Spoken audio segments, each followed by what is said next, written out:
أحمد الله العلي الأكرم. أعوذ بالله من الشيطان الرجيم. بسم الله الرحمن الرحيم. واعتصموا بحبل الله جميعا ولا تفرقوا واذكروا نعمة الله عليكم إذ كنتم أعداء فألف بين قلوبكم فأصبحتم بنعمته إخوانا. صدق الله العظيم. ایک ہو جائیں تو بن سکتے ہیں خورشید مبین، ایک ہو جائیں تو بن سکتے ہیں خورشید مبین، ورنہ ان بکھرے ہوئے تاروں سے کیا بات کرے. حضرات گرامی اور سامعین کرام، آج کے اس متدن و پرآشوق دور میں مسلمانوں کو تباہ و برباد نیست و نابود کرنے کی سازشیں ہو رہی ہیں. عالمی پیمانے پر مسلمانوں کے خلاف تحریکیں چلائی جا رہی ہیں. ہر ملک ہر خطے میں مسلمانوں کے نشیمت کو اجاگر کر نظر آتش کیا جا رہا ہے. مسلمانوں کی عظمت و تقدس کو پامال کیا جا رہا ہے. مسلمانوں کی بہوبیٹیوں کی عصمت دریدی جا رہی ہے. گویا کہ مسلمان ہر طریقے سے ظلم و بربریت کے شکنجے میں جکڑے ہوئے ہیں. ایک ہنگامہ نشر ہو تو اس کو بھولوں، ایک ہنگامہ نشر ہو تو اس کو بھولوں، سینکڑوں باتوں کا رہنے کے خیال آتا ہے. لیکن یہ سوال جو پیدا ہوا کہ آخر مسلمانوں کو اتنے برے ایام دیکھنے کو کیوں ملے؟ اگر ہم اپنے ذہن سے غور و فکر کریں تو یہ بات روزے روشن کی طرح آیا ہو جائے گی کہ ہم نے کتنا بڑا عظیم سرمایہ کھو لیا، ہم سے اتحاد و اتفاق کے عظیم مودی رک دے. حالانکہ آپ کو معلوم ہے کہ اتحاد و اتفاق ایک ایسی عظیم الشان دولت و ثروت ہے کہ جس کو غیر قوموں نے اپنی قدر و منزلت کی نظر سے دیکھا. اتحاد و اتفاق ملت کا ایک بنیادی سرمایہ ہے جس نے آج ایران و چین گھوڑے اور کارے کی عقلیت کو ختم کر دیا. اتحاد امت ایک عظیم اثاثہ ہے کہ جس کے ہونے کوئی معاملہ تباہ نہیں ہو سکتا. مسلمانوں، یہی وہ اتحاد ہے کہ جب ہم نے اس کو گلے سے لگایا تھا تو اختلاف و انتشار کی چنگاریاں ہمارے اندر چوڑا کر رہی تھی تو ہم پوری دنیا پر قابل تھے. ہمارا ہی ایرانی پرچم بامِ عروج پر تھا. مشرق کا مغرب، شمال کا جنوب ہماری ہی حکمرانی تھی.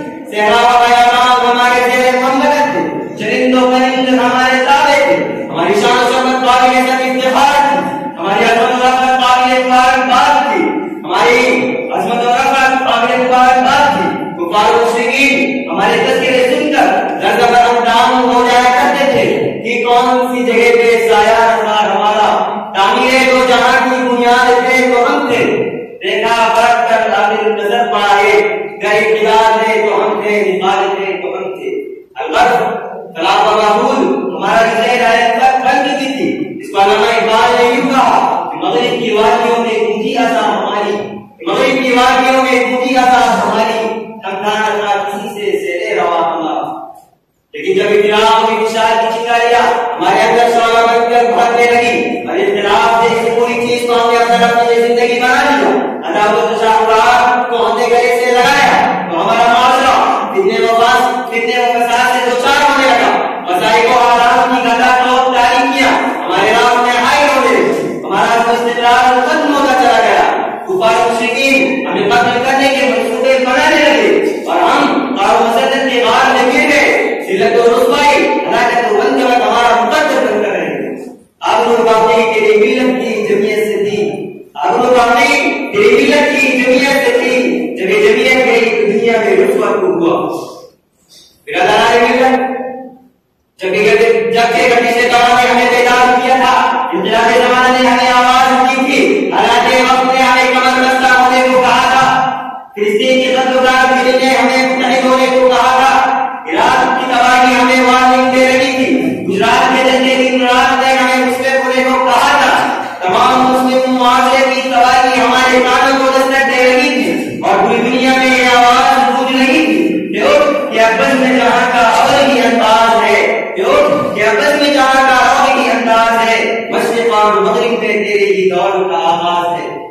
لیکن افسوس کہ ہم نے ان باتوں کو بس کچھ ڈال دیا اور وہ سے رشمی اختیار کر لی. ہمارے سامنے خون کی ندیاں بہائی گئی لیکن ہم نے اپنے آپ کو محفوظ خیال کیا. مسلمانوں، جب اس وقت تک اتحاد اتفاق قائم نہیں ہو سکتا جب تک کہ ایک دوسرے میں ہمدردی کا جذبہ پیدا نہ ہو جائے. مسلمانوں، آج بھی وقت ہے کہ ہم اپنے اندر سے